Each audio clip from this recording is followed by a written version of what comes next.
সময় তখন রাত 8টা। ঋদ্ধিকের বাড়ির গেটের সামনে দাঁড়িয়ে আছে প্রায় 100 মানুষ। ভেতর থেকে একটা মেয়ের চিৎকার শুনে রাস্তা দিয়ে যাতায়াত করা বেশ কয়েকজন কৌতূহল নিয়ে তাদের গেটের সামনে দাঁড়িয়েছিল।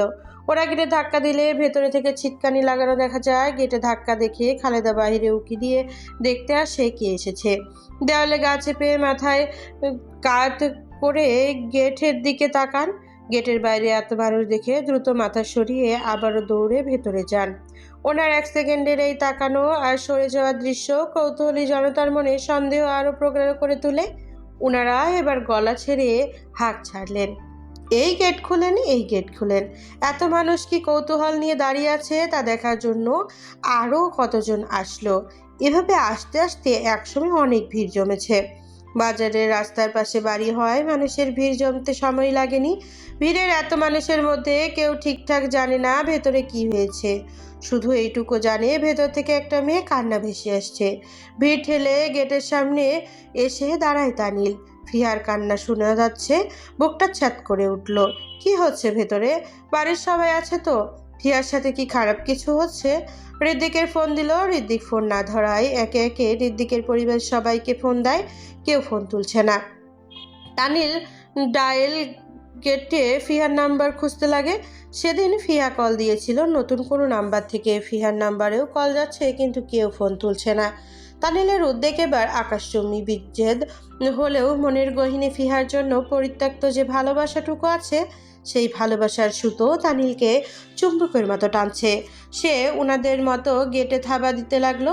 বিদ্বেষ মন বলছে পুরো বাড়ি ফাঁকা আর ফিহার সাথে খারাপ কিছু হচ্ছে। আগে পিছে না ভেবেই সে দেওয়াল টপকে ভেতরে ঢুকে গেল। তার দেখা দেখি আরও কয়েকজন গেট টপকে ভেতরে ঢুকে পড়ে। তবে ঘরের ভেতরে কেউ ঢুকতে পারেনি। খালেদা দরজা বন্ধ করে নিয়েছেন। তানিল বারবার শুধু ফিহার নাম ধরে ডাকছে। কিছুক্ষণ পর ফিহার চিৎকার বন্ধ হয়ে গেল। পুলিশকে ফোন দেওয়া হলে পুলিশ এসে দরজা ভেঙে ভেতরে ঢুকে। 11টা বাজে। পালক বসে আছে সজ্জিত খাটের উপর। রূপসাকে দিয়ে যে প্যাকেটটা পাঠিয়েছে ওটা খুলে দেখেছে সে। প্যাকেটটার ভিতরে 1 জোড়া কানের দুল, পায়েল আর 1 ডজন চুড়ি আছে, সাথে ছোট্ট একটা চিরকুট। বেকার মানুষ, এর থেকে দামি কিছু দেওয়ার সামর্থ্য হয়নি। পারলে রেখে দিও। অতীতের কথা ভুলে যেও। তোমার সাথে খারাপ করেছি, পারলে ক্ষমা করে দিও।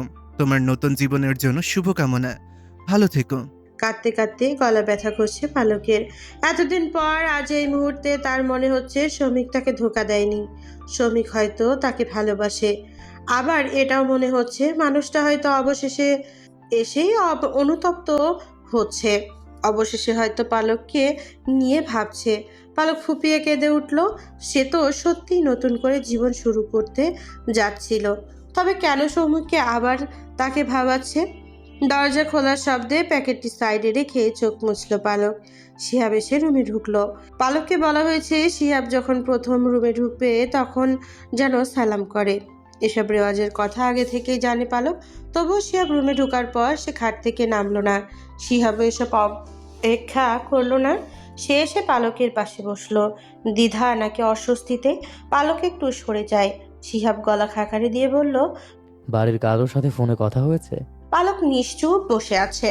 শিহাব ফের প্রশ্ন করে, তোমার চাচার খবর জানো? পালক এবার চোখ তুলে তাকালো। শিহাব কিছুটা সংশয় নিয়ে বলল, তোমার চাচা খুন হয়েছেন। পালকের ভেতর ছ্যাদ করে উঠল। চোখে মুখে একরাশ উদ্বেগ তার। শিহাবের সাথে কথা বলার ইচ্ছে না থাকলেও বলে উঠল, কি কি কি বলছেন এসব? খুন হয়েছেন মানে? শিহাব বলল, তোমার চাচাতো ভাই ওনাকে খুন করেছে। ঋত্বিক ভাই? শিহাব নাসূচক মাথা নাড়িয়ে বলল। ওনার ছোট ভাই সৌমিক। পালকের সর্বাঙ্গ শীতল হয়ে যায়। সৌমিক ভাই খুন করেছে। পালকের সাথে খারাপ করলেও মানুষটা এতটা খারাপ না এটা জানে পালক। সে কাপা গলায় বলল, আপনাকে কে বলেছে এসব? যাচাই ছাড়া কেন কথা বলছেন? শিহাব একটা দীর্ঘশ্বাস ছেড়ে ফোন বের করলো। একটা ভিডিও এনে পালকের সামনে ফোন তুলে ধরলো। নিউজ 24 চ্যানেলে লাইভ চলছে। শিরোনামে বড় করে লেখা, ছেলের হাতে বাবা খুন। কাপা কাপা হাতে পালক ফোনটা ধরলো। এই তো ভিডিওতে তার প্রিয় মানুষটিকে দেখা যাচ্ছে। রক্তাক্ত হাত দুটাতে হ্যান্ডকাপ পরানো। গায়ে জড়ানো সাদা শার্ট রক্তে লাল হয়ে আছে, শূন্য চোখে চেয়ে থাকা চেহারায় নিদারুণ বিবর্ণতা। শত শত মানুষের ভিড় ঠেলে পুলিশ তাকে নিয়ে যাচ্ছে গাড়ির দিকে। নিরুদম্য হেঁটে যাওয়া পায়ে জুতো জোড়া নেই। কি করুণ দৃশ্য! 30 সেকেন্ড ভিডিও দেখে পালকের চোখে বাঁধ ভেঙে গেল, গাল গড়িয়ে পড়ল এক ফোঁটা জল। পালক একদম স্তব্ধ হয়ে বসে রইল। তারপর হঠাৎই শব্দ করে কেঁদে উঠল সে, হাউমাউ করে কাঁদছে। তার পাশে বসে থাকা শিহাব করুণ চোখে তাকালো। সে আদৌ জানে না পালকের এই কান্নার পেছনে কি লুকিয়ে আছে। কাঁদতে কাঁদতে পালক বলল, উনি এমনটা করবে না, আমি চিনি ওনাকে। আমি যাব, আমাকে নিয়ে চলুন, দয়া করে আমাকে নিয়ে চলুন। ময়না তদন্তের পর লাশ নিয়ে আসা হলো বাড়িতে। ঋদ্দিকের ফুপুরাও এসেছেন, ওরাও এসেছেন এখানে। আত্মীয় স্বজন দিয়ে ভরে উঠেছে ওদের বাড়ির চারপাশটায়, শুধু কান্নার রোল। ফিয়া হাওমাও করে কান্না করছে। তৈশি আর এনা কোনোভাবেই তাকে সামলাতে পারছে না। সে কেঁদে কেঁদে শুধু বলে যাচ্ছে, তৈশি, আমার বাবা নেই তৈশি। কে আর আমার মাথায় হাত রেখে বলবে আমি আছি? আমি এতিম হয়ে গেছি তৈশি। বাবা, ও বাবা, আল্লাহ, আমার বাবার এ কি হলো? ঋদ্দিক সিঁড়ি রেলিংয়ে হেলান দিয়ে বসে আছে। ভাঁজ করা একটা পায়ের উপর একটা হাত ছেড়ে রেখেছে। শূন্য চোখে চেয়ে আছে বাবার লাশের দিকে। বাবার উপরে এত রাগ, এত জেদ এক নিমেষেই শেষ হয়ে গেল। তার এখন আর রাগ হচ্ছে না কেন? বাবা তো পাপ করেছেন, তবে কেন কষ্টে পাঁজর ভেঙে যাচ্ছে? তার বাবা আর নেই, সে আর বাবা বলে ডাকবে না কাউকে। রাগ করে হলেও মনে করতে পারবে না বাবা আছে। এই ভাবনাটাই কলিজা ছিঁড়ে যাচ্ছে তার। ইচ্ছে করছে বেহার হাত ছুঁড়ে কান্না করতে। শেফালি লাশের দিকে তাকিয়ে আছেন অপলক দৃষ্টিতে, যেন পাথর হয়ে গেছেন তিনি। ওনার স্বামীর লাশ, প্রাণপ্রিয় স্বামীর লাশ এটা। উনি তো রাগে দুঃখে একবার চেয়েছিলেন স্বামীর শাস্তি হোক, আর তো চাননি। এমন শাস্তি কেন হলো? উনি বিধবা হওয়ার শাস্তি চাননি। খারাপ জেনেও যে মানুষটাকে শুধুমাত্র নিজের করে রাখতে চেয়েছিলেন, আর সেই মানুষটার এই পরিণতি হলো।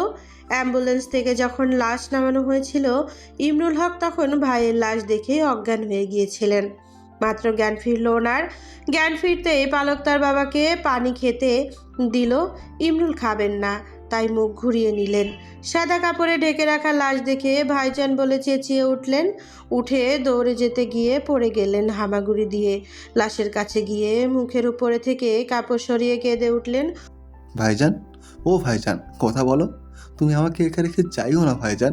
তুমি জানো না আমি তোমাকে ছাড়া চলতে পারি না? জানো না তুমি ছাড়া আমার কেউ নেই? ভাইজান ওঠো। আম্মা না তোমাকে বলেছে আমার খেয়াল রাখবা?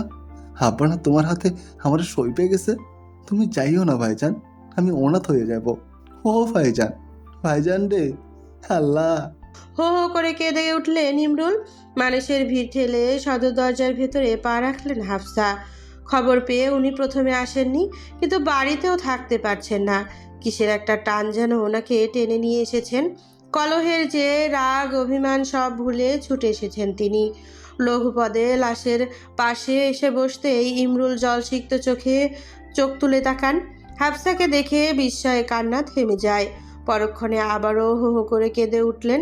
কাঁদতে কাঁদতে এনামুলের লাশ দেখিয়ে বললেন, ভাইজান আমাকে রেখে চলে গেছে হাফসা। দেখো ঘুমিয়ে গেছে আমার ভাইজান। ভাইজানের কোথায় চলি বলে আর তুমি আমায় বকতে পারবে না। ভাইজানকে নিয়ে আর ঝগড়া হবে না আমাদের। হাফসা দেখছো তুমি, ভাইজান চলে গেছে। আবারও কান্না জুড়ে বসলেন ইমরুল। হাফসা ঢোক গিললেন। কান্না পাচ্ছে ওনার, খুব কাঁদতে ইচ্ছে করছে। সত্যি তো, ইমরুল হকের সাথে ওনার ঝগড়া হতো ভাইয়ের কথায় উঠবস করেন বলে। নিজেকে খুব খারাপ লাগছে হাফসার। শেফালির পাশে গিয়ে বসলেন তিনি। এতদিনের বিদ্বেষ ভুলে কাপা কাপা হাত রাখলেন শেফালির কাঁধে। ধরা গলায় ডাক দিলেন, আপা। শেফালি ফুপিয়ে কেঁদে উঠলেন। হাফসা ঠোঁট কামড়ে কান্না আটকাতে গিয়েও পারল না। স্যার, আসামি তার বাবার জানায়াতে যেতে চাইছে। বলছে কখন জানায়াত হবে এটা জানি কি না। নিরাপত্তা কর্মীর কথা শুনে কাগজের থেকে চোখ তুলে তাকান ইন্সপেক্টর শারাফাতুল্লাহ। হাতের ফাইল বন্ধ করে ডেস্কের উপরে রাখলেন। তারপর বললেন, বাপকে মেরে দিয়ে এখন জানাজা পড়তে যাবে? মজা করে? যাও নিজের কাজ করো গিয়ে।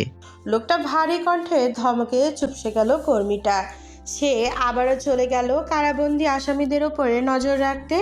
এপাশ থেকে ওপাশ হাঁটাহাঁটি করছে সে। নতুন আসামি বারবার ডাকছে, অনুরোধ করছে তাকে তার বাবার জানাজায় যেতে দিতে। আমি কথা দিচ্ছি, আমি পালাবো না। আমাকে ওখানে নিয়ে চলুন। সৌমিকের জলশক্তি লাল চোখ দেখে নরম দিলটা গলে গেল নিরাপত্তা কর্মীর। সে আবারও গেল ইন্সপেক্টরকে অনুরোধ করতে। এবার ইন্সপেক্টর নিজে আসেন, লোহার কপাটের ভেতরে ঢুকে সৌমিকের সম্মুখে দাঁড়ান। সৌমিক অনুরোধ করলো, আমাকে জানাজায় যেতে দিবেন?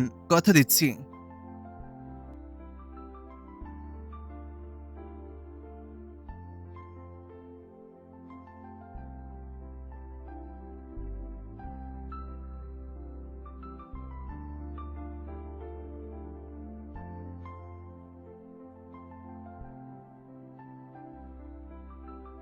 কথা শেষ হওয়ার সাথে সাথে গালে ঘুষি পড়ল। শ্রমিক কাত হয়ে যায়। মুখ ঘুরিয়ে তাকাতেই তার শার্টের কলারের দুই পাশ খামচে ধরেন ইন্সপেক্টর শারাফাতুল্লাহ। শ্রমিকের জল শক্ত করে তাকায়। ইন্সপেক্টর কিরমির করে বলেন, বাপকে খুন করে এসে জানাজা পড়তে যাবি? নেশা কেটে গেছে বাছা ধন। শ্রমিক নিজের কলার থেকে ইন্সপেক্টরের হাত সরাতে চাইছে। হাতের শিরাগুলো ফুলে উঠছে তার। দাঁত চেপে বলল, কলার ছাড়েন, নয়তো আপনাকে খুন করতে এক দণ্ড সময় লাগবে না।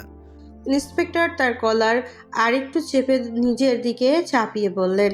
হুমকি দে সালা। শ্রমিক ঘুষি মারল নাক বরাবর। ইন্সপেক্টর নাক ধরে পিছিয়ে যান। শ্রমিক এই ফাঁকে দৌড়ে পালাতে উদ্যত হলো।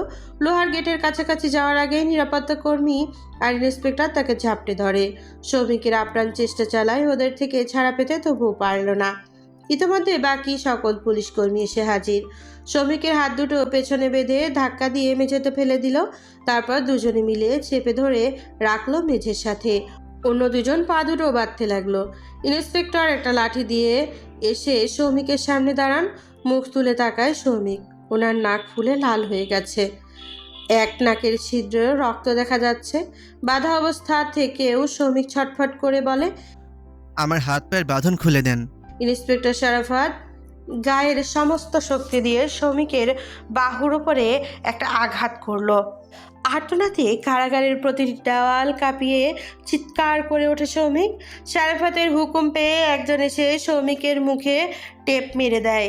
শারাফাত আবার আঘাত করা শুরু করেন। নাকে দেওয়া ঘুষির শোধ তুলতে এলোপাথারি মারতে থাকেন তিনি। ব্যথায় ছটফট করতে করতে একসময় জ্ঞান হারিয়ে চোখ বন্ধ করে নেয় সৌমিক। জানাজা শেষ করে ধীরে ধীরে সকল মানুষ যাওয়া শুরু করেন। সবাই চলে যাওয়ার পর থাকলো শুধু ঋদ্দিক আর তানিল। ঋদ্দিক গিয়ে তার বাবার কবরের পাশে বসলো, হাত দিয়ে কবরের মাটি ছুঁয়ে দিল। আজ ঋদ্দিকের ঘৃণা হচ্ছে না। কেন জানি আজ বাবার পাপের কথা মনে পড়ছে না তার। শুধু বাবার সাথে কাটানো মুহূর্তগুলো চোখে ভাসছে। তৈশী আর তার বিয়ে দেওয়ার জন্য বাবার করা সকল পরিকল্পনা যখন বলতেন, তখন ওনার মধ্যে চঞ্চল একটা উচ্ছ্বাস প্রকাশ হতো। ওনার সাথে ওনার চোখও হাসতো। ঋদ্দিক দুই হাত তুলে আকাশের দিকে চোখ তুলল। ঠোঁটে কিঞ্চিত কাঁপছে। কাতর চোখ জোড়া আকাশের দিকে তাকিয়ে আছে। মুখে কিছু না বললেও চোখ দিয়ে উপরওয়ালার কাছে কি যেন অনুনয় করছে। চোখের মনি চিরে এক ফোঁটা জল বেরিয়ে আসে। দোয়া শেষ করে মাসেহ করার পর আর মুখ থেকে হাত সরল না ঋদ্দিক। ওভাবেই মুখের উপরে দুই হাত রেখে হো হো করে কেঁদে উঠল। তানিলের চোখের কোণেও জল জমেছে। বাবা যেমনই হোক, বাবা সন্তানের কাছে সব থেকে শক্ত জায়গা। বাবা হারিয়ে গেলে সেই শক্ত জায়গাটা আর থাকে না। তখন না চাইতেও সন্তান ভেঙে পড়ে। ঋদ্দিক বাড়ি ফিরল মাগরিবের বেশ কিছুক্ষণ পর। ততক্ষণে মসজিদে এশার আজানের সুর উঠেছে। বাড়ি ফিরেই খালেদা থেকে মা ও বোনের খোঁজ নিল। ফিহা কাঁদতে কাঁদতে অজ্ঞান হয়ে পড়ে আছে। শেফালিরও বারবার জ্ঞান হারাচ্ছেন। তার ফুপুরা এক একজন এক এক রুমে আছেন। ঋদ্দিক কারোর সাথে দেখা করলো না। কাঁধের ওপরে শার্ট ফেলে ক্লান্ত শরীর টেনে উপরে গেল।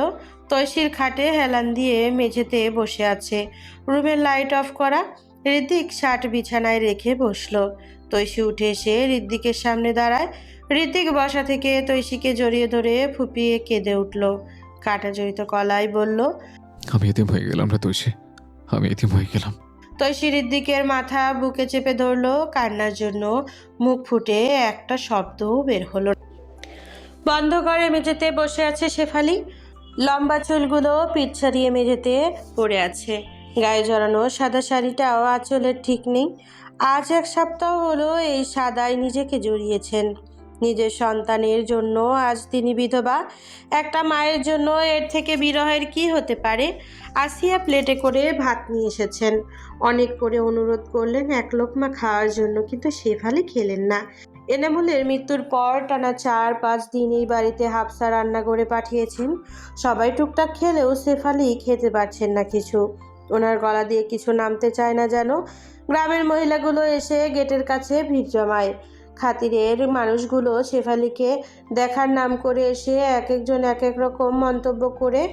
এই তো আজ সকালেই একজন বলে উঠল, তোমার লাইকা দুঃখ লাগে ঋত্বিকের মা, পোলাপাইন মানুষ করার লইকা গ্রাম ছাইরা গেলা, তারপরেও ছেলেটাকে অমানুষ হইয়া গেল।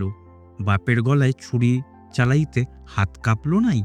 আমার মনে হয় এ কি ঋত্বিকের মা?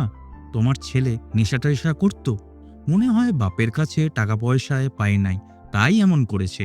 শেফালি শোনেন শুধু, কিছু বলার ভাষা থাকে না। কী বা বলবেন? এনামুলের মৃত্যুর পর থেকে আপনজনেরাও তো কথা শুনতে ছাড়ছে না। এই যে মৃত্যুর দিন থেকে শুরু করে ঋদ্দিকের ছোট ফুপু শেফালিকে উদ্দেশ্য করে বললেন, তুমি ভালো থাকলে তোমার বাচ্চা কাচ্চা এমন হয় কি করে? এক জীবন তো আমার ভাইকে শান্তি দাওনি, এখন তোমার ছেলে তাকে মেরে দিল। সব তোমার থেকে সাহস পেয়ে হয়েছে। এখন কেঁদে কেঁদে নাটক করো। কেউ বলে ছেলে এটা করতে পারে না, কেউ বলে আগুন কখন কি মুখ ফুরিয়ে ফেলে তা কে জানে। হয়তো বাপের উপর কোনো রাগ ছিল। শেফালির জবাবের থালা শূন্য থাকে। তিনি কি করে বোঝাবেন স্বামীর মৃত্যু ওনাকে কতটা ভেঙে দিয়েছে, কতটা পুড়ছেন প্রতিনিয়ত। রক্তাক্ত অবস্থায় বাবার লাশের পাশে যখন সৌমিককে দেখেছিল, সবাই তখন কেউ জানতো না সৌমিক কেন এটা করলো। ঋদ্দিক যখন সৌমিকের কাছে প্রশ্ন করলো, এটা কি করলে সৌমিক? সৌমিক তখন ক্ষীণ করে শুধু বলল, বাবা সত্যি পরকীয়া করতো? বাবার উপর কিসের রাগ এমন করলো তা বোঝাতে বাকি হয়নি কারো। ছেলের প্রতি শেফালির 1000টা অভিযোগ আছে। এনামুল ভুল করলেও তিনি তাকে ভালোবাসতেন। পরকীয়ার তীব্রতা ছিন্ন করে দিতে পারেনি এত বছরের নরম বন্ধনকে।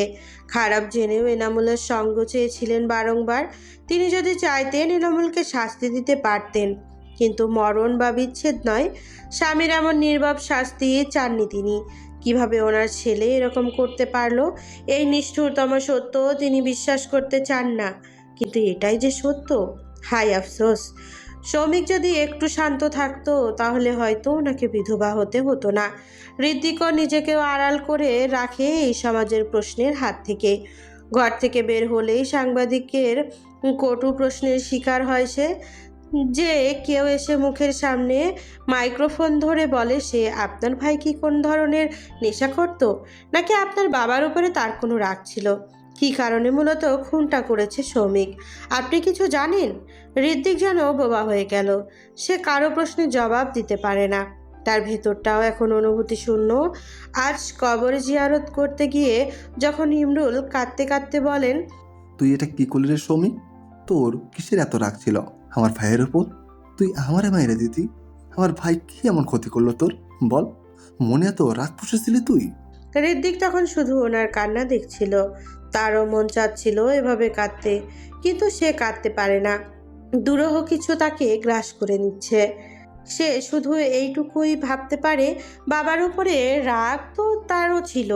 সে তো কখনো ভাবেনি বাবাকে এত বড় শাস্তি দিতে, কখনো ভাবেনি বাবাকে মেরে দিবে। তবে সৌমিক কেন? এই ভাবনা তাকে প্রতিনিয়ত পোড়ায়। পেছনে 2 হাত বাঁধা রেখে চেয়ারের সাথে বেঁধে রাখা আছে সৌমিককে। এক চিলতে আলো এসে পড়ছে চেয়ারের ওপর। সে আলোতে ভেসে আসে সৌমিকের ঠোঁটের কোণে রক্ত শুকিয়ে আছে। একটা চোখে ঘুষি মারার কারণে জখম হয়ে ফুলে আছে। গায়ে জড়ানো কোনো জামা নেই। শরীরের বিভিন্ন স্থানে মারের দাগ। শরাফতুল্লাহ মারতে মারতে ক্লান্ত হয়ে মাত্র বের হলেন সেলের ভেতর থেকে। এই ছেলেটার হিংস্রতার জন্য বাধ্য হয়েছেন তিনি। বাপকে কেন মেরেছে সেটা তো বললই না, উল্টো একটা মারতে গেলে তেড়ে আসে ওনাকে মারার জন্য, তাই এখন বেঁধে পিটিয়েছেন। কিন্তু সারাফাত অবাক হচ্ছেন এটা দেখে যে এত মার খাওয়ার পরেও উফ করে একটা শব্দ করেনি, বরং রক্তবর্ণ হিংস্র চোখে তাকিয়েছিল সারাফাতুল্লাহর দিকে, যেন পারলে চোখ দিয়ে খুন করে দিত। শ্রমিক মাথাটা কাত করে আছে, দু চোখ নিভে আসছে, শরীর যেন আর মানছে না তার। সারাফাত সেলের বাইরে দাঁড়িয়ে সেল তালা লাগানোর আদেশ করছেন একজন নিরাপত্তা কর্মীকে। সারাফাতের ক্লান্ত মুখের দিকে তাকিয়ে শ্রমিকের ঠোঁটের এক কোণে তাচ্ছিল্যের হাসি আসলো। এই লোকটা তাকে মারতে মারতে মেরে ফেলার ভয় দেখাচ্ছে। সে তো আগে থেকেই মরা, তাকে আবার মেরে ফেলার ভয় দেখাচ্ছে। সে তো অনেক আগেই মরে গিয়েছে। তার বাবা যখন তার চোখের সামনে ছটফট করতে করতে দুনিয়া ত্যাগ করলো, সেই দিনই মরে গেছে। সেদিন ছিল পালকের বিয়ে। সেদিন সে এটাও জেনেছিল তার বাবা সত্যি রোকসানার সাথে সম্পর্কে জড়িয়েছিলেন। এই দুই সত্য, দুই কারণ তাকে নিঃশ্বাস নিতে দিচ্ছিল না। সেদিন রাতে স্টোর রুমে ডানের দেওয়ালে পুরোটা জুড়ে বুকশেলফ, সেখানে কত শত বই। এই বইগুলো ঢাকায় নেওয়া হয়নি বিধায় এখানে রাখা হয়েছে, বলা চলে অকেজো সব। বাইরে বইয়ের মাঝখান থেকে একটা ফাইল বের করলো সৌমিক। এই ফাইলটা কারো হাতে পৌঁছাক এটা চায় না সে। এই গ্রামে আসার সময় সাথে করে নিয়ে এসেছে, এখানে রেখে দিচ্ছে। ফাইল খুলতে বেরিয়ে আসলো তার জীবনে দেখা সব থেকে ভয়ঙ্কর রিপোর্টগুলো, যেখানে তার নামের পাশে লেখা আছে ALS, a progressive and fatal neuromuscular disorder. গ্রাম থেকে ফেরার আগের দিন যখন পালক সৌমিকের প্রস্তাবে সম্মতি জানিয়েছিল, সেদিন সৌমিকের মনে হয়েছিল জীবনে প্রথমবার সুখ তার হাতের নাগালে এসে দাঁড়িয়েছে। কিন্তু এই সুখটা হয়তো তাকে শুধু সুখের অনুভূতি বুঝাতে এসেছিল, তাই তো খুব অল্প সময়ে ছিন্ন ভিন্ন হয়ে গেল সব। বাবার জরুরি কলে সে ঢাকায় গিয়ে জেনেছিল মা জেদ ধরেছেন তাকে বিয়ে করাতে, এনাকে তার বউ বানাবেন। সৌমিক এক কথায় জবাব দিয়েছিল, আমি অন্য একজনকে ভালোবাসি, তোমরা আমার সাথে জোরাজুরি করলে আমি বাসা থেকে বেরিয়ে যাব। সৌমিকের কোনো কিছুই পরোয়া করে না, আগে পিছে না ভেবে তার মতোই চলে। তার মা ভয় পেয়ে গিয়েছিল যদি সত্যি বাসা ছেড়ে চলে যান। তিনি দমে গেলেন। সেদিন সৌমিকের বাবা মা তার পছন্দের মেয়ের পরিচয় জানতে চাইলে সে বলে সময় আসলে বলবো। সেই সময়টা আর আসে না। একটা কঠিন মুহূর্তে সে সব কিছু আটকে যায়। শারীরিক নানান সমস্যার জন্য ডক্টর দেখালে অনেকগুলো টেস্ট ধরিয়ে দেয় ডক্টর।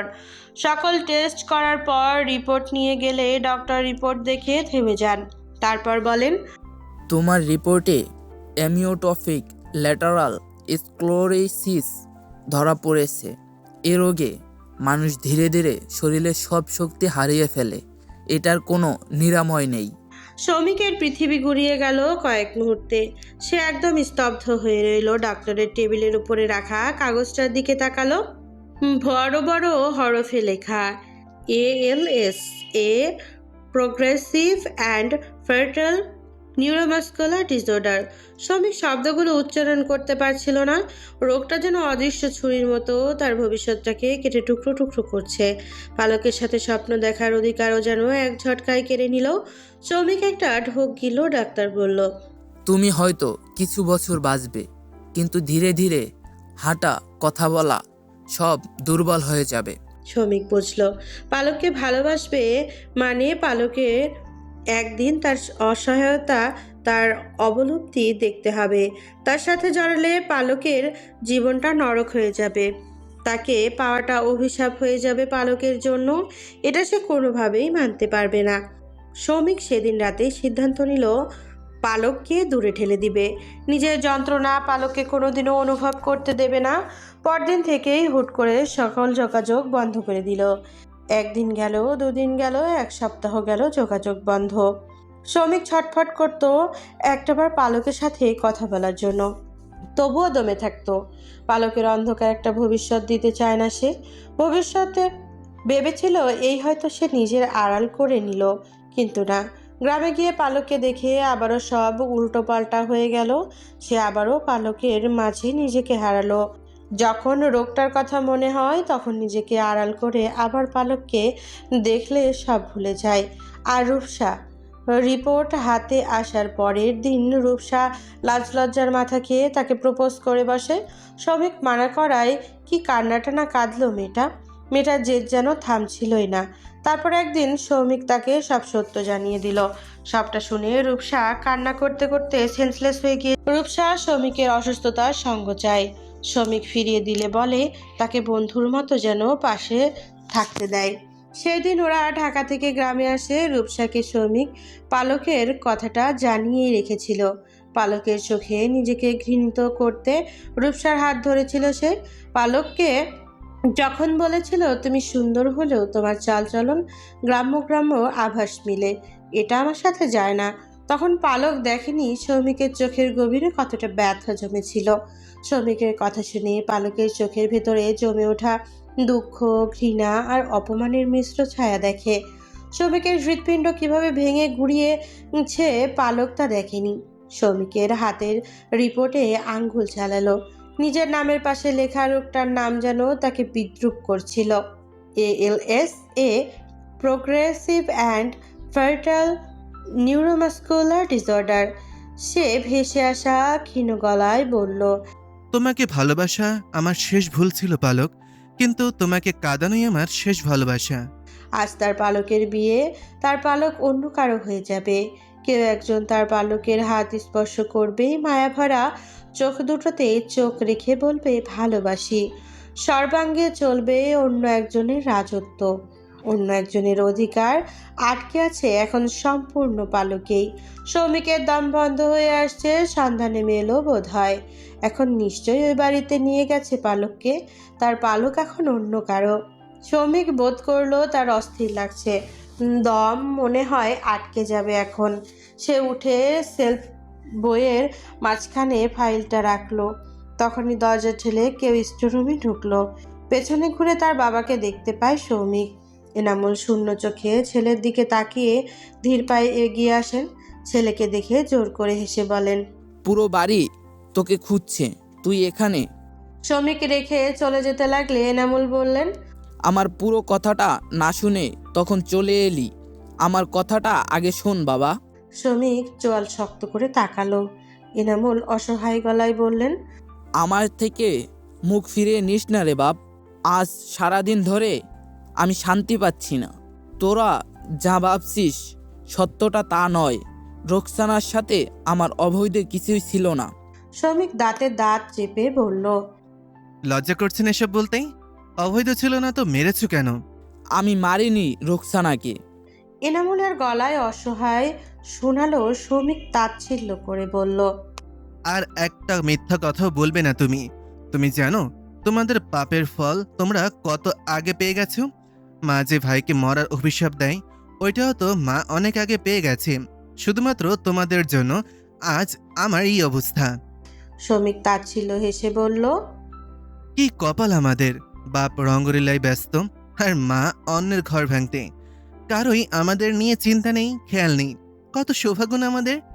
এনামুল টেবিলের ওপরে ভর করে দাঁড়িয়ে মাথা নিচু করে মাথার এদিক ওদিক ঝাঁকিয়ে ফ্যাস ফ্যাস করে কেঁদে উঠলেন। পুরুষের চোখে নাকি জল নামে না। সেদিন সৌমিকের চোখে আচমকায় জল নেমে এলো। জল শক্ত চোখে চেয়ে জল শক্ত করে বলল, ভাই ইন্টারে পড়তো আর তুমি তখন রোকসানা খালার সাথে অবৈধ সম্পর্কে ছিলা। এত খারাপ নসিব আমাদের যে তোমাদের সন্তান হয়ে জন্ম নিতে হলো। ভাই এতদিন তোমার সাথে যা যা করেছে ঠিকই করেছে বাবা। বাবা, তোমাকে বাবা ডাকছি। বাবা হওয়ার যোগ্য তুমি। তোমার মতন বাবা থাকার থেকে না থাকাই ভালো। এনামুল নীরবে তাকান। তারপর পকেটে হাত ঢুকিয়ে একটা ছুরি বের করেন তিনি। আমি খুন করিনি সৌমিক। রোকসানা আমায় বিয়ে করা স্ত্রী ছিল, আমি পাপ করিনি। বলে ছুরিটা গলায় টান দিয়ে প্রাণনাশ করেন। সৌমিক কিছু বুঝে ওঠার আগেই এনামুল মাটিতে লুটিয়ে পড়েন। সৌমিক দৌড়ে গিয়ে তার বাবাকে হাত ধরে। সে বাবা বাবা বলে ওনাকে ডাকতে লাগলো। ওনার পকেটে ছুরি, তার মানে উনি আগে থেকেই নিজেকে শেষ করে দেওয়ার সিদ্ধান্ত নিয়েছেন। গলা থেকে ফিনকি দিয়ে রক্ত এসে তার শার্টের ওপর পড়েছে। এনামুল হকের পা দুটো ছটফট করতে করতে উনি নিথর হয়ে যান। সৌমিক যখন তার বাবার পালস চেক করলো, তখন সে বুঝতে পারলো তার বাবা আর নেই। স্তব্ধ হয়ে ঠায় বসে রইল সে। চোখের সামনে বাবার গলা কাটা দৃশ্য তাকে স্তব্ধ করে দিয়েছিল পুরোদমে। সেদিন যখন পুলিশ তাকে নিয়ে আসে তখন সে কোনোভাবেই বলতে পারছিল না সে করেনি খুন।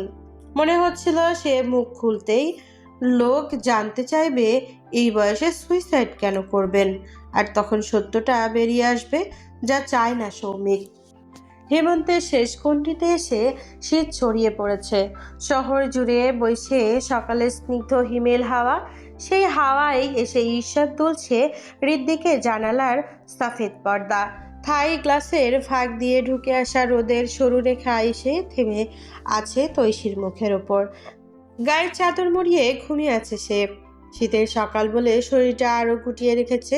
হৃদ্দিক নিঃশব্দে তার পাশে বসে আছে, এক দৃষ্টি যে শুধু তাকিয়ে আছে তৈশির মুখ পানে। রোদের স্পর্শে আরো সুন্দর হয়ে উঠেছে তার প্রিয়তমা। অদ্ভুত একটা কোমলতা ফুটেছে মুখশ্রীতে। বন্ধ পাপড়িগুলোতে আলো পড়ে একটা নরম আভা তৈরি করেছে।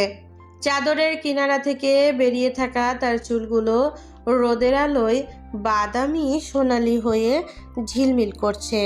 মুখের ওপর আলো ছায়ার যে খেলা তৈরি হয়েছে তাতে যেন সে প্রত্যেক নিঃশ্বাসে আরও নির্মল, আরও নিষ্পাপ হয়ে উঠেছে। ঘুমন্ত তৈশির কপালে চুমু এঁকে দেয় হৃদ্দিক। এই সর্বনাশিনীকে সে প্রচণ্ড ভালোবাসে, এত বেশি ভালোবাসে যে তার জীবনে আলোর সন্ধানে নেমে নিজের ঘরের আলোটাই নিভিয়ে দিয়েছে। হৃদ্দিকের মাঝে মাঝে মনে হয় সে যদি খুনের বিষয়টা নিয়ে এত না ঘাটতো তাহলে হয়তো সব ঠিক থাকতো। একবার যদি মেনে নিত যা হবার তা হয়ে গেছে তাহলে হয়তো সব কিছু এতটা এলোমেলো হতো না। আবার পরক্ষণে মস্তিষ্ক বলে যে সে কোনো ভুল করেছিল না। সারা জীবন মিথ্যে একটা কলঙ্ক নিয়ে কেন থাকবে তৈশী? একটা কলঙ্ক মুছতে গিয়ে এত বড় কিছু হয়ে যাবে ভাবেনি সে। সেদিনের ঘটনা আজও মানতে পারেনি সে। বাবার মৃত্যুটাকে তাকে স্তব্ধ করে দিয়েছে। আজকাল সে বুঝতে পারে বাবা ছাড়া সন্তানেরা কতটা অসহায়। বাবা খারাপ হলেও বেঁচে থাকাটা জরুরি। একটা দীর্ঘশ্বাস ছেড়ে জানালার সামনে গিয়ে দাঁড়ালো। আর একদিন পর তার ফ্লাইট। এতদিন পর আজ এসে সিদ্ধান্তহীনতায় ভুগছেন সে। নিজের পরিবার, নিজের ভাইয়ের এমন দুঃসময়ে তার চলে যাওয়াটা কি আদৌ ঠিক হবে? বাবার মৃত্যুর পর ওদের সবটা কেমন শূন্য হয়ে গেল। বিষাদের ছায়া পড়া বাড়িটায় যেন নীরবতা খা খা করে। মা শূন্য চোখ মেলে শুধু তাকিয়ে থাকেন, কারোর সাথে কোনো কথা বলেন না। এখন আর কাঁদেন না তিনি, শুধু দীর্ঘশ্বাস ফেলে আকাশের দিকে চোখ রাখেন। আর মাঝে মাঝে বলেন, তোদের এত রাগ যখন ছিল তোরা বাপের থেকে মুখ ফিরিয়ে নিলি না কেন? আমাকে বিধবা করে তোদের রাগ ছাড়লি? মায়ের প্রশ্নের জবাবে কিছু বলতে পারে না হৃদ্দিক। মা তাকে অপরাধী ভাবেন। ফিহা একদম ভেঙে পড়েছে। সে তার বাবাকে ফেরত চায়। প্রতিদিন একবার হাওমাও করে কান্না করে বলে, ভাইয়া, আমার বাবা কই গেল? ভাইয়া, বাবাকে এনে দাও প্লিজ। ভাই তো নেশাও করতো না, কোনো খারাপ কাজেও জড়িত ছিল না, তবুও কেন এটা করলো? কি দোষ ছিল বাবার? হৃদ্দিকের জবাব থাকে না। বাবার মৃত্যু ও সৌমিকের কারাবন্দি জীবন আজ 1 মাস হয়ে গেল। এই 1 মাসে একবারের জন্য ভাইকে দেখতে যায়নি হৃদ্দিক। একটা চাপা রাগ হৃদ্দিকের পা বেঁধে রেখেছে। সে যেতে চাইলেও কি একটা বাধা যেন তাকে আটকে রেখেছিল বারবার। এই কদিন হলো হৃদ্দিকের মস্তিষ্কে শুধু একটা কথাই ঘুরছে, সৌমিক কি আসলেই খুন করেছে? এই একটা প্রশ্ন তার ঘুম কেড়ে নিয়েছে। পেছন থেকে দুটো কোমল হাত এসে হৃদ্দিকের পেট জড়িয়ে নিল। পিঠে মাথা ঠেকিয়ে গায়ের সাথে মিশে গেল কোমল আরেক দেহ। হৃদ্দিক চোখ বন্ধ করে লম্বা শ্বাস ছাড়ল। এই একটা স্পর্শ তাকে আজও এত শক্ত রেখেছে। এই স্পর্শ পেলে তার সকল বিষণ্ণতা মুছে যায়, বেঁচে থাকার স্বাদ জাগে। হৃদ্দিক পকেট থেকে হাত বের করে তৈশির দিকে ঘুরল।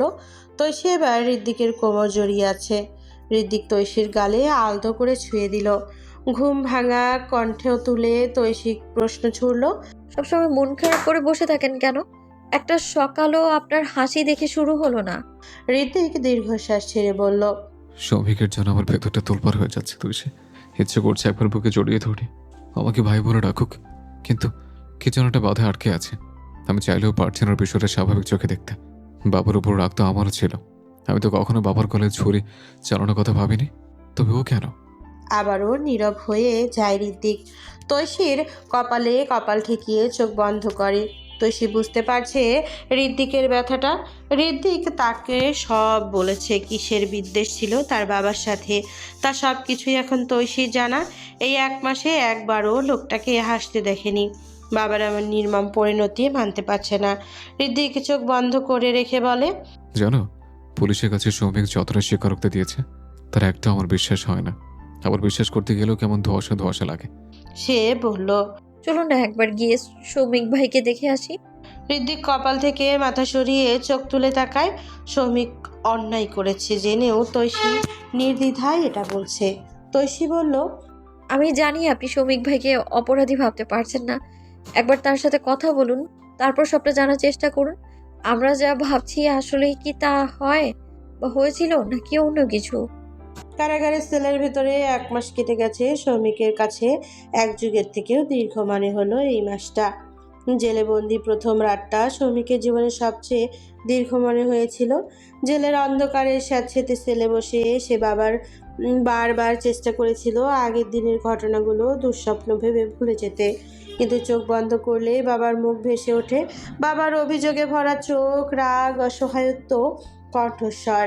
তারপর হঠাৎ সবকিছু শেষ করে যাওয়া। জেলের ভিড় ভর্তি করিডোরে মানুষের চিৎকার, শোরগোল, হাসি সবই আছে, কিন্তু সৌমিকের কাছে সবটাই নিঃশব্দ। ওর সেলের কোনায় বসা একটা ছায়ামূর্তি মতো হয়ে উঠেছে সে। ইন্সপেক্টর শরাফতুল্লাহ এখন আর তাকে মারেন না, কেমন সন্দিহান চাহনি দিয়ে তাকে দেখেন। শেষ কদিন মেরেছিলেন। সৌমিক নিশ্চুপ দাঁড়িয়ে মার খেয়েছে। যেখানেই সে পাল্টা মারতে যেত সেখানে সে এত নিশ্চুপ, বিষয়টা হয়তো শরাফতুল্লাহকে ভাবিয়েছে। একটা সময় উনি মারধর বন্ধ করে দেন। এখন উনি রোজ নিজে দাঁড়িয়ে তার খাওয়ার থালাটা এনে দেন। শুকনো একটা রুটির সাথে 1 গ্লাস পানি। সে চুপচাপ খেয়ে নেয়। এসব খাবার তার গলা দিয়ে নামতে চায় না। বেঁচে থাকার জন্যই যেন গিলে শুধু। শারাফাত দাঁড়িয়ে দাঁড়িয়ে শুধু তার খাওয়া দেখেন। জেলের ওয়ার্ডাররা মাঝে মাঝে সৌমিকের দিকে তাকিয়ে ফিসফিস করে বলে, এই ছেলেটা নাকি বাবাকে মেরে এখানে এসেছে। সৌমিক মাথা নিচু করে রাখে। প্রতিবাদ করতে চায়, বলতে চায় সত্যি কথা, আমি কিছু করিনি, আমি নিজেই। কিন্তু সত্যি বলার ক্ষমতা যেন কোথাও হারিয়ে ফেলেছে সে। প্রত্যেক দিন বিকেলে সাক্ষাৎকারের ডাক আসে অন্য কারাবন্দীদের জন্য। কেউ বাবাকে দেখার জন্য কাঁদে, কেউ আবার মা বাবা বোনের জন্য। সৌমিক অসহায়ের মতো সেলের গ্রিল ধরে দাঁড়িয়ে থাকে, চোখ রাখে সেই লম্বা করিডোরের দিকে, যেখানে একদিন হয়তো তার পরিবারের কেউ দাঁড়িয়ে থাকবে। কিন্তু দিন কেটে যায়, সপ্তাহ কেটে যায়, যাতে 1 মাস হলো তবুও কেউ আসলো না। মা আসবে, ভাই আসবে, এই বিশ্বাসটুকু ভুল প্রমাণ হলো।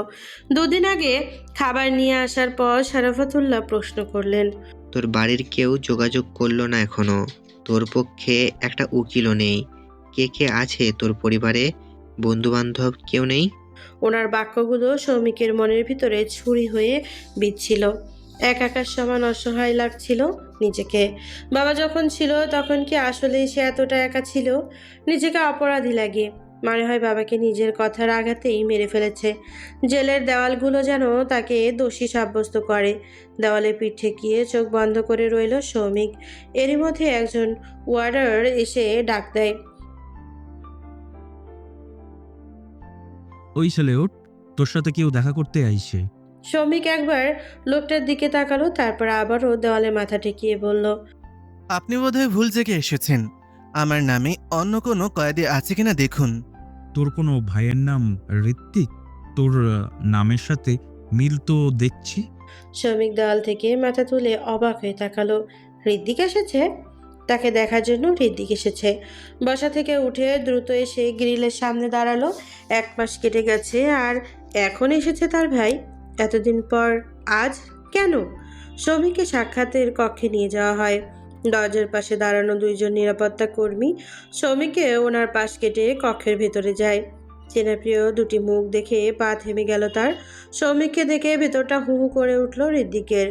সৌমিক অনেকটা শুকিয়ে গেছে, চোখের নিচে কালি, অগোছালো চুল বেড়ে উঠেছে অযত্নে। মুখে দাড়ি গোঁফ বেড়ে ওঠায় কি এক ছন্নছাড়া অবস্থা। ঋদ্ধিক যেন নিজের আয়ত্তে রইল না। রাগ জেদ অভিমান নিমেষেই বিলীন হয়ে গেল। দৌড়ে গিয়ে জপটে ধরল সৌমিককে। সৌমিক ঠায় দাঁড়িয়ে আছে। এতদিন ধরে যে কান্নাটা চাপা পড়েছিল, আজ যেন সে কান্নায় উথলে উঠছে বুকের গহীনে। চাপা অভিমান ভাইয়ের স্পর্শ পেয়ে কই যেন হারিয়ে গেল। নিজের অজান্তে 2 হাত জড়িয়ে নিল ভাইয়ের পিঠ। ঋদ্ধিক ধরে আসা ক্ষীণ গলায় বলল, ভাই আমার। সৌমিক নিঃশব্দে 1 ফোঁটা চোখের জল ফেলল। ঋদ্ধিক সৌমিককে ছেড়ে দিয়ে তৈশী জিজ্ঞেস করলো, ভাইয়া ভাইয়া ভালো আছেন? সৌমিক ম্লান হেসে মাথা নাড়ায়, কোনো জবাব দেয় না। ঋদ্ধিকের দিকে তাকিয়ে ক্ষীণ করে বলে, ফিহা আর মা কেমন আছে ভাই? যেমনটা থাকার কথা তেমনই আছে। হাতে সময় মাত্র 10 মিনিট। তাই ঋদ্ধিক সরাসরি প্রশ্নে আসে। তুই এমনটা কেন করলি সৌমিক? এত রাগ তো আমারও হয়নি। সৌমিক মাথা নিচু করে দীর্ঘশ্বাস ছেড়ে বলে, ওটা বাবার সিদ্ধান্ত ছিল, আমি পারিনি আটকাতে।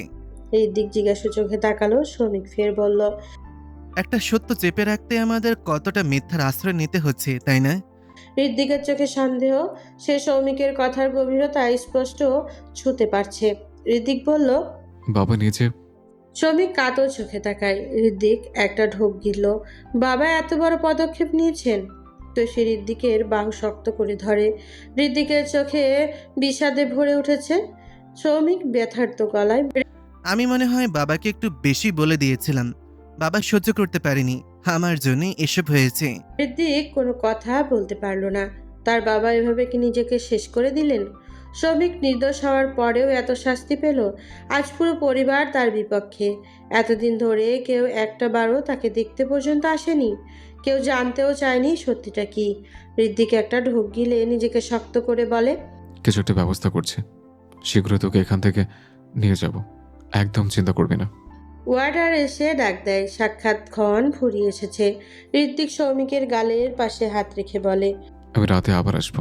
সৌমিক বলল, বাবা এমনটা করার আগে বলেছেন তিনি রোকসানা খালাকে বিয়ে করেছিলেন, আর আর খালাকে নাকি বাবা মারেননি।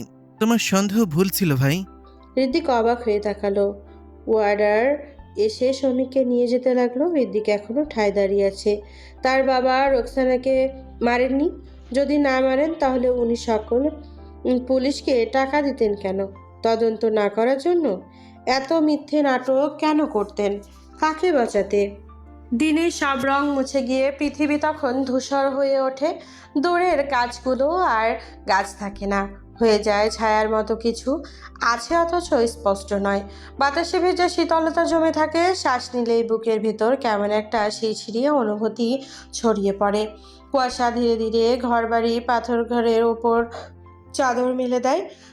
আলো জ্বললেও সে আলো খুব দূরে যেতে পারে না। কুয়াশা যেন ইচ্ছে করে সব কিছু অর্ধেক আড়াল করে রাখে। সেই আধো দেখা আধো না দেখার ভেতরে রাত আবারও গভীর হয়। নিঃসঙ্গতা আরও ঘন হয়ে ওঠে। মনে হয় এই কুয়াশার ভেতরে লুকিয়ে আছে না বলা কত কথা, না ফেরা কত গল্প। পেছনে 2 হাত বেঁধে বারান্দায় দাঁড়িয়ে আছে ঋদ্ধিক। চোখ দুটো স্থির ল্যাম্পপোস্টের ঘোলাটে আলোর ওপর। গত পরশু থানা থেকে এসে ফ্লাইট ক্যান্সেল করে দিয়েছে সে। এই গোলকধাঁধার একটা সমাধান না করে সে এক পাও দেশ ছেড়ে বাইরে রাখবে না। ভেবেছিল সব সত্যের সন্ধান পেয়ে গেছে, অথচ কোনো সত্যই তার জানা হয়নি। এখনও সব কিছু দৃষ্টির অগোচরে। রোকসানার খুনি আড়ালে কে? বাবা কাকে বাঁচাতে চাইছেন? এই প্রশ্ন তার মস্তিষ্কে বারবার ঘুরপাক খায়। তৈশী এসে ঋদ্ধিকের বাহু জড়িয়ে কাঁধে মাথা রাখলো। ঋদ্ধিক ম্লান হেসে তৈশীর মাথায় চুমু এঁকে বললেন, রান্না শেষ? তৈশী ছোট করে বলল। ঋদ্ধিক চোখ ঘুরিয়ে কাঁধে মাথা রেখে তৈশীকে দেখলো। রান্নাঘরে যেতে নিষেধ করার পরেও মেয়েটা জেদ করে রান্না করার। পরিবারের বর্তমান পরিস্থিতিতে সবচেয়ে বেশি খাটছে তৈশী। ঋদ্ধিক কাজের জন্য খালেদার সাথে আরও একজন রাখতে চাইছিল। তৈশী কোনোভাবেই এতে রাজি হয়নি, উল্টো রাগ দেখাচ্ছিল। রান্নাবান্না সে নিজে হাতে করে, বাকি কাজ খালেদা। তৈশী বলল, চাচিমার জন্য খারাপ লাগে, সারাদিন মন খারাপ করে বসে থাকে। আমার এখন ইচ্ছে করে উনি যেন আগের মতো রাগ করেন, অযথাই জ্ঞান জ্ঞান করেন। ওনাকে এইভাবে দেখতে খুবই খারাপ লাগে। ঋদ্ধিক একটা দীর্ঘশ্বাস ছাড়লো। তৈশীকে সবকিছু জানানো হলেও তার জন্ম নিয়ে দেওয়া অপবাদটার কথা বলেনি ঋত্বিক। এমন বিশ্রী একটা কথা তৈশী জানুক তা চায় না ঋত্বিক। বাবার মৃত্যুর পর হাফসা তাকে বলেছেন তার মা যা করার করেছেন, সব ভুল যেন ঋত্বিক তৈশীকে স্বাভাবিক আচরণ করতে বলে। ঋত্বিক বলেনি কিছু, সে কেন জানি এখনো বিষয়টা স্বাভাবিকভাবে নিতে পারেনি। মায়ের প্রতি যা কর্তব্য আছে শুধু তাই পালন করছে সে, আপাতত কিছু বলছে না। কিছু দিন গেলে সব কিছু যখন স্বাভাবিক হয়ে যাবে তখন তৈশী আর তার মাকে আলাদা রাখার ব্যবস্থা করবে। তৈশী প্রশ্ন করে, কি বলো পুলিশ? জামিন দিবে তো শমিক ভাইকে? কথা হয়নি, আগামীকাল যাব। উঠল। ঋত্বিক খানিক নীরব থেকে বলল, বাবা কাকে বাঁচাতে চাইতেন বলে মনে হয় তোমার? আমার কেন জানি চাচাকে সন্দেহ হচ্ছে। তোমার নামে বদনাম ছড়ানোর কারণে রোকসানা খালার উপর চাচার যথেষ্ট রাগ ছিল। আর বাবাও তার ভাইয়ের জন্য কি না করতে পারে বলো? তৈশী একদম চুপ, একটা বাক্যও বলছে না সে। ঋত্বিক বুঝলো নিজের বাবার নামে এমন কথা শুনতে খারাপ লাগছে তার, কিন্তু সন্দেহের তীর তার বাবার দিকে বারবার যাচ্ছে দেখে কিছু বলতে পারছে না হয়তো। ঋত্বিক তৈশীকে নিজের দিকে ঘোরালো। তৈশী চোখে জল। ঋত্বিক জলটা মুছে দিয়ে বলল, পাগলি, কাঁদছো কেন? ওটা তো শুধু সন্দেহ, সত্যিটা তো অন্য কিছু হতেও পারে। তৈশী চুপচাপ মাথা নিচু করে নাক টেনে কাঁদলো। ঋত্বিক কপালে চুমু এঁকে বলল, তাকো, তোমার স্বামী চলে যাবে বলে না সেদিন রাতে কেটে কেটে একদম সমুদ্র বানিয়ে ফেললে? আমি কিন্তু আরো 1 মাস আছি, হাসো। তৈশী চোখ তুলে ঋত্বিকের দিকে। ঋত্বিক ছুটি বাড়িয়েছে, এটা কত খুশির একটা বিষয় ছিল, অথচ পরিস্থিতির জন্য সব কিছুই বিষণ্ণতায় ছেয়ে গেছে। সে বলল, আপনাকে আরো কটা দিন কাছে পাবো এটা ভাবলেই তো খুব খুশি লাগে। তারপরেও খুব কষ্ট হয় জানেন, নিজেকে খুব অপরাধী লাগে। সবকিছুর জন্য মনে হয় আমিই দায়ী। ঋত্বিক তৈশীর 2 গালের পাশে আলতো করে হাত রেখে বলল, তুমি না দোষী, আমি তাই। সেদিন আমি তোমাকে নিয়ে গেলে সবকিছু এত দূর গড়াতো না। তৈশী ম্লান হাসে, নাসূচক মাথা নাড়ল। সে বোঝাতে চায় না সেই দোষী। ঋত্বিক বলল, এত বিষাদের মাঝে আমার সুখ কোথায় জানো? তুমি আমার, এখন তুই আমার। একটা দীর্ঘশ্বাস ছেড়ে আমি তোমাকে দেখতে পারি, তোমার মুখের দিকে তাকিয়ে আমি ভুলে যেতে পারি আমার সকল বিষণ্ণতা। ক্লান্ত শরীর নিয়ে তোমার কোলে মাথা রেখে স্বস্তির নিঃশ্বাস নিতে পারার মধ্যে যে একটা সুখ আছে, ওই সুখে আমার সকল বিষণ্ণতা মুছে যায়। তোমার আমার পবিত্র গভীরতা যে সুখ পেয়েছে, ওই সুখের কাছে ঝুট ঝামেলা দুশ্চিন্তা হাহাকার বিষাদ কিচ্ছু না, এই সবই ঠুনকো। তৈশী জলসিক্ত চোখে চেয়ে বলল, কখনো বদলে যাবেন না তো? ঋত্বিক হেসে উঠে বলল, হয়তো মৃত্যুর পর। না প্লিজ। বলেই জাপটে ধরল ঋত্বিককে। ঋত্বিকের বুকে মাথা রেখে বলল, ওসব বলবেন না আর। বললে মরে যাব আমি। থাপ্পড় দেবো, এডিয়েট। তৈশী আর কিছুই বলল না। ঋত্বিক চোখ বন্ধ করে তৈশীকে আর একটু শক্ত করে ধরল। এইবার যদি কথা ছিল তৈশীকে সাথে করে নিয়ে যাবে। বাবার মৃত্যুর পর সব কিছু কেমন এলোমেলো হয়ে গেল। ওনার মৃত্যুর পর কয়েকদিন তো ঋত্বিক ঘর ছেড়েই বের হয়নি। ভাইয়ের মৃত্যুর পর ইমরুল হকের অবস্থাটাও বেশ ভালো না, তাই তৈশী কিছুতেই বাবার এই অবস্থায় দেশ ছেড়ে যাবে না। যাওয়ার বাধ্যতামূলক, তাই ঋত্বিক যাচ্ছিল শুধু। সব কিছু স্বাভাবিক হওয়ার পর তৈশী সকাল 8টা বাজে। ঋত্বিকের বাড়ির গেটের সামনে দাঁড়িয়ে আছে তানিল। আজ থানায় যাওয়ার কথা, 10টার আগে থানায় পৌঁছাতে হবে। 8টা বেজে গেছে। ঋত্বিকের বারবার ফোন দিচ্ছে কিন্তু ফোন তুলছে না। গেটের ভেতর ঢুকেই চোখ পড়লো বাগানের দিকে, দোলনায় বসে থাকা ফিহার উপর। দোলনার উপরে 2 পা তুলে বসেছে, শূন্য চোখে তাকিয়ে আছে আকাশের দিকে। তানিলের বুকটা কেমন জানি করে উঠল। ইনামুল হকের মৃত্যুর পর এই বাড়িতে প্রায়ই আসা হয় তার। ঋত্বিকের এই অসহায় মুহূর্তে সে না এসে পারত না। আসলে গেলেও কখনো ফিহার সম্মুখে দাঁড়ায়নি সে, দূর থেকে দেখে চলে গিয়েছিল। অবাধ্য পাজুরা আজ কেন জানি ফিহার দিকে ছুটল।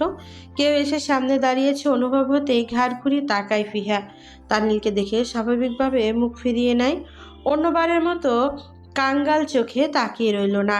ব্যাপারটা তানিলের বুক ভারী করে দিল। ফিহা উঠে চলে যেতে লাগে।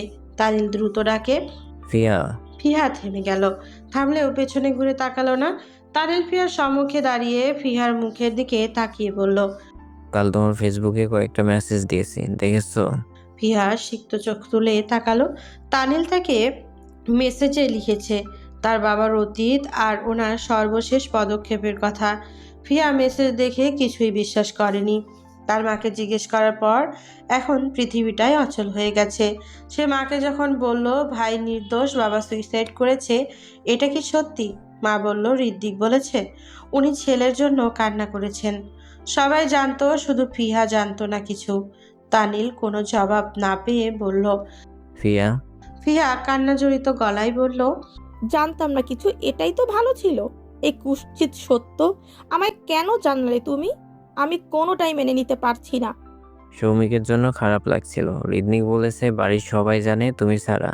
তোমাকে জানাচ্ছে না, ভেঙে পড়বে আর তাই। কিন্তু আমার খারাপ লাগাটা সৌমিকের জন্য। তুমি ওকে অপরাধী ভাবছো, মাঝে মাঝে হয়তো অভিশাপও দিচ্ছ। ফ্যাঁস করে কান্না করছে ফিহা। তানিলের কেন জানিয়ে ভেতরটা তোলপাড় হয়ে যাচ্ছে। মাত্র ঘুম ভেঙেছে ঋদ্ধিকের। হাই তুলতে তুলতে বারান্দায় দাঁড়ালো। বাগানের দিকে চোখ পড়তেই কপাল কুঁচকে আসে। ফিহা আর তানিল দাঁড়িয়ে আছে। ফিহার কান্না থামছে না। তানিল কেন জানি আর দমাতে পারল না। অবাধ্য হাতে ফিহার চোখ মুছে দিতে লাগলো। ফিহা ফুপিয়ে কেঁদে উঠল। তানিল ক্ষীণ করে ডাকলো। ফিয়া, ফিহা কাঁদতে কাঁদতে বলল, আমি জীবনে শুধু হারিয়ে গেলাম, কিছুই পেলাম না। এত অভাগী আমি। তানিল আজ নিজের আয়ত্তে নেই। এতদিনের সঙ্গচিত্ত আজ বাদ মানল না আর। সকল রাগ অভিমান ছেড়ে জড়িয়ে ধরল ফিহাকে। বারান্দায় দাঁড়িয়ে থাকা ঋদ্ধিক যেন আকাশ থেকে পড়ল। তানিল এত সহজে ফিহাকে জড়িয়ে ধরলো, আর ফিহাও সায় দিচ্ছে। তার মানে ওরা আচমকাই চোয়াল শক্ত হয়ে এলো। ঋদ্ধিকের চোখের দৃষ্টি পাল্টে রূপ নিল অগ্নিশিখায়। কতদিন ধরে চলছে এসব? ড্রাইভ করতে করতে প্রশ্ন ছুড়ল ঋদ্ধিক। তানিল জানালার বাইরে মুখ করেছিল। ঋদ্ধিকের প্রশ্নে মুখ ফেরায় তার দিকে বোধহীন চোখে চেয়ে বলে, কিসের কথা বলছিস? তোর আর ফিহার মধ্যে সম্পর্কের কথা। আটকে উঠল তানিল। চোখে মুখে বিস্ময় নিয়ে তাকালো। ঋদ্ধিকে সব জানলো কি করে? ঋদ্ধিক রাস্তার উপরে ফোকাস রেখে ফের বলল, এতদিন সন্দেহ হতো তুই আমার থেকে কিছু একটা লুকিয়ে রাখছিস। আজ সকালে একেবারে নিশ্চিত হলাম তুই আমার পিঠ পিছিয়ে এসব করে বেড়াচ্ছিলে তানিল। এই মুহূর্তে কি জবাব দেওয়া উচিত তানিল তা খুঁজে পেল না। ঋদ্ধিক আবারও প্রশ্ন করলো, কবে শুরু হয়েছে এসব? তানিল একটা দীর্ঘশ্বাস ছেড়ে জবাব দিল। সরি ঋদ্ধিক। সে অন্যদিকে মুখ করে বসলো। লজ্জা হচ্ছে তার। ঋদ্ধিক জানলে তাকে কিভাবে ফেস করবে এই ভয় তাকে খুব ভাবাতো। আজ এতদিন পর এসে তার ভয়টা সত্য হয়ে সামনে দাঁড়ালো। ঋদ্ধিক ফের প্রশ্ন করলো, তোকে আমি জিজ্ঞেস করছি কবে থেকে এসব শুরু হয়েছে, তুই জবাব দিচ্ছিস না কেন? তানিল বুঝে গেল এবার তাকে ধরা দিতেই হবে, এছাড়া উপায় নেই। সেই হিমশীতল কণ্ঠে স্বীকারোক্তি দেয়, 8 বছর আগে আমাদের প্রেম হয়েছিল। তানিলের কথা শেষ হওয়া মাত্রই খুব জোরে ব্রেক কষলো ঋদ্ধিক। 8 বছর, এত বছরে কিছুই টের পায়নি ঋদ্ধিক? এত নিখুঁতভাবে লুকিয়েছে তানিল? 2 হাতে স্টিয়ারিং ধরে সিটের হেলান দিয়ে বসলো। কি যেন একটা ভাবছে সে। তানিলের বিয়ে, তারপর ডিভোর্স, অন্যদিকে তানিল নিজেই ফিহার জন্য পাত্র দেখেছিল। আজ সকালে ওদের আলিঙ্গনে আবদ্ধ দেখলো। এসব কিছু কেমন গোলকধাঁধার মতো লাগছে। ঋদ্ধিক গভীর কণ্ঠে একটা প্রশ্ন ছুড়ল, এত বছরের সম্পর্ক আর তুই অন্য কাউকে বিয়ে করেছিলে? ধোকা দিয়েছিলে ফিহাকে? ঋদ্ধিক কি একটা ভেবে তানিলের দিকে ঘুরে বলে, 1 মিনিট, তোরা এখনো রিলেশনে আছিস? তুই না ফিহার জন্য পাত্র দেখেছিলি? তানিল একটা দীর্ঘশ্বাস ছেড়ে পড়ল। আমরা এখন আর রিলেশনে নেই ঋদ্ধিক। তাহলে ওটা কি ছিল তানিল? বছরখানেক আগে আমাদের ব্রেকআপ হয়ে গেছে। ঋদ্ধিকের কাছে হিসাব মিলল না। সে বলল, তুই আমাকে খুলে বল সবকিছু, খবরদার একটা কথা লুকাবি না। তানিল খানিক চুপ রইল, তারপর বলতে লাগলো। সব শুনে ঋদ্ধিক একদম স্তব্ধ হয়ে রয়। তানিলের মুখের দিকে কিছুক্ষণ তাকিয়ে থেকে বলল, এখনো ভালোবাসিস ফিহাকে? তানিল অসহায় চোখে তাকিয়ে বলল। তোর কি মনে হয়? ঋদ্ধিক কিছুক্ষণ কি একটা ভাবলো, তারপর গাড়ি স্টার্ট দিয়ে বলল, চাচাকে বলিস আমার সাথে দেখা করতে। ফ্রেশ হয়ে ওয়াশরুম থেকে বের হতেই শিহাবের চোখ আটকালো বোরখা পরিহিতা পালকের উপর। জানালার গ্রিল ধরে দাঁড়িয়ে আছে সে। শিহাব কপাল কুঁচকালো। এই 10 মিনিটে কিচেন গুছিয়ে তৈরি হয়ে গেছে? এত তাড়া? শিহাব টাওয়ালে চুল মুছতে মুছতে আলমারির সামনে গেল। নতুন সংসারের দিনগুলো যেমন হওয়ার কথা তেমন কিছুই তাদের জীবনে হয়নি। অথচ শিহাব এখনো পালককে বুঝে উঠতে পারেনি। সংসারের শুরু থেকে সে খেয়াল করত পালক হাসে, কিন্তু সে হাসির ভেতরে প্রাণ নেই। রান্না করতে করতে সে জানালার দিকে তাকিয়ে থাকে। যেন কোথাও কিছু ফেলে এসেছে। রাতে পাশাপাশি শুয়েও তার চোখে ঘুম আসে দেরিতে। সম্পর্কের কোনো স্বাদ যেন পায় না পালক। শিহাব ছুঁয়ে দিলে মূর্তির মতো দাঁড়িয়ে থাকে, না উপভোগ করে না সাড়া দেয়, শুধু যেন শিহাবের অধিকার আদায় করার অনুমতি দেয় চুপচাপ থেকে। প্রথম প্রথম শিহাব ভেবেছিল নতুন সংসার মানিয়ে নিতে সময় লাগছে, কিন্তু দিন যেতে যেতে মনটা খারাপ লাগতে শুরু করলো তার। সে অনুভব করলো তার খুব কষ্ট হয় পালকের এমন আচরণে। পালককে খুশি করার জন্য যত কিছুই সে করে, বাইরে নিয়ে যাওয়া, পছন্দের খাবার, পালক কি চায় না চায় সব খেয়াল রাখা। তারপরে যেন পালকের ভেতরেরটা একটুও হালকা হয় না। সে তো তার কথা রেখেছে, বাবা মায়ের থেকে আলাদা রেখেছে পালককে, তবে কি এমন অপূর্ণতা? আজ কিচেনে চুপচাপ বসে থাকা পালকের দিকে তাকিয়ে শিহাব প্রশ্ন করলো, পালক, তোমার একটা হাসি দেখতে যা মাথায় আসছে তাই করছি, তবুও তুমি এতটা উদাসীন। আমি কি কোথাও কম করছি? বলো আমায়, কি করলে ভালো লাগবে? কথাটা প্রশ্নের মতো হলেও কণ্ঠে ছিল ভয়। পালক কিছুক্ষণ চুপ করে রইল, তারপর শিহাব আবার বলল, আমি স্বামী হয়ে কথা বলছি না, আজ আমাকে বন্ধু ভাবো। যদি কোনো কষ্ট থাকে বলো, আমি চেষ্টা করব তোমার কষ্টটা হালকা করে দিতে। এই বন্ধু শব্দটা যেন পালকের বুকের কোথাও চাপা পড়ে থাকা দরজাটা খুলে দিল। সে নিচু গলায় বলল, আমার খুব খারাপ লাগে। কেন? সৌমিক ভাইয়ের জন্য। পালক কয়েক মুহূর্ত চুপ থেকে জবাব দেয়। নামটা বলার সময় পালকের গলা কেঁপে উঠেছিল। সে মাথা নিচু করে বলল, সে জানে গেছে। জানি না সে কতটা দোষী, কতটা নির্দোষ, শুধু জানতে ইচ্ছে করে সে কেমন আছে। পালক আবারও চুপ। শিহাব শান্ত চোখে তাকিয়ে আছে। পালক তার শান্ত চোখে চোখ রেখে বলল, আমি তাকে দেখতে চাই একবার, আমাকে নিয়ে যাবেন? পালকের কণ্ঠে কেমন দ্বিধা ছিল, অস্বাভাবিক কথা, কম্পন। পালকের এই কণ্ঠের কাছে শিহাব আটকে গেল।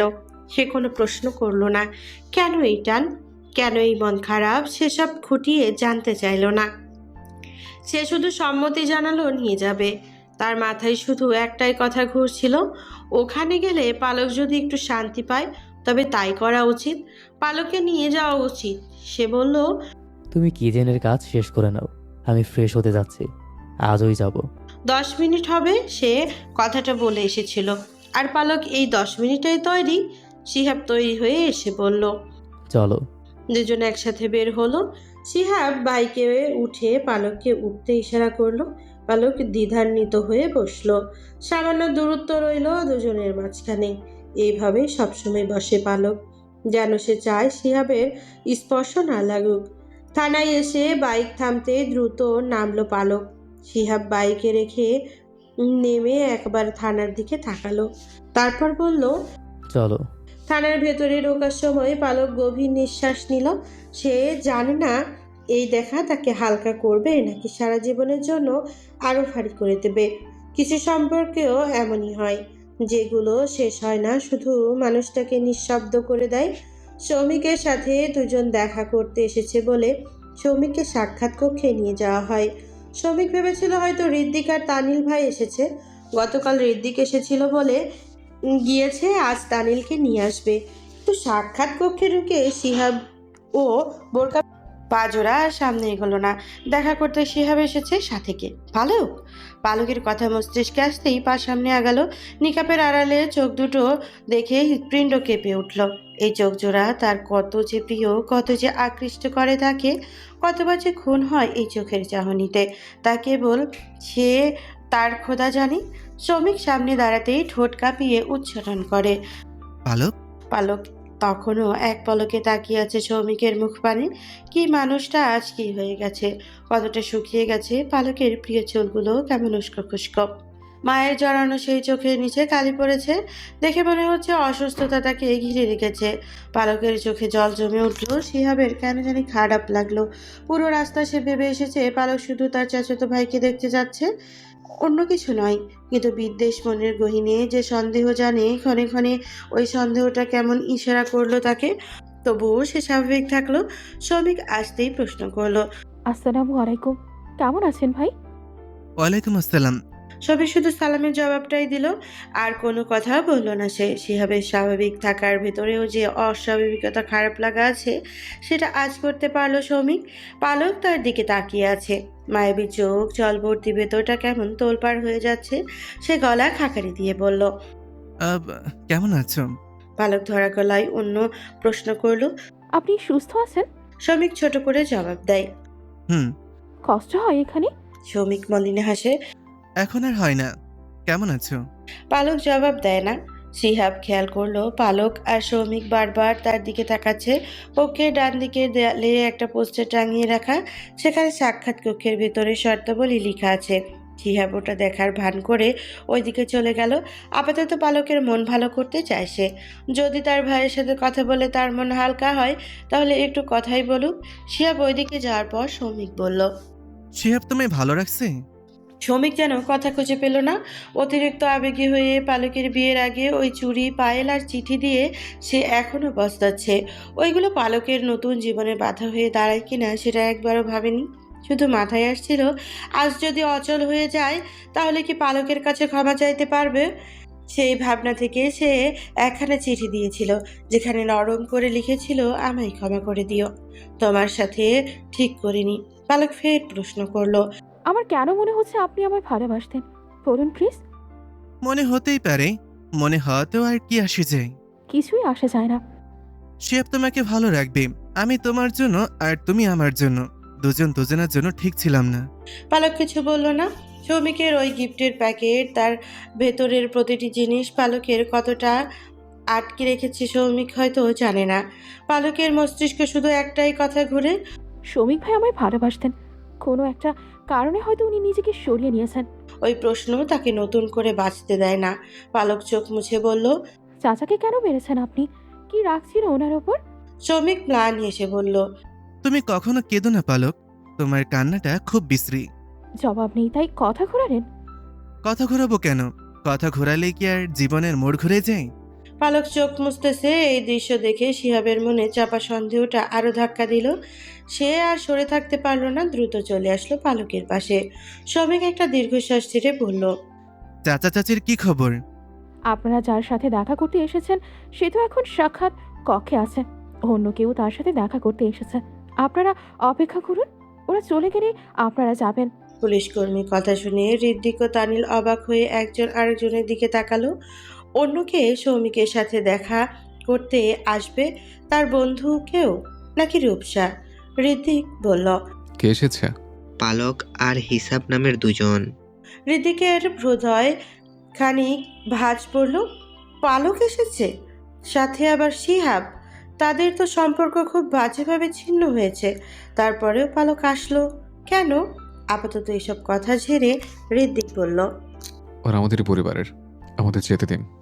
এমন কোনো নিয়ম নেই, ওরা চলে আসলে আপনারা যাবেন। যান, অপেক্ষা করুন গিয়ে।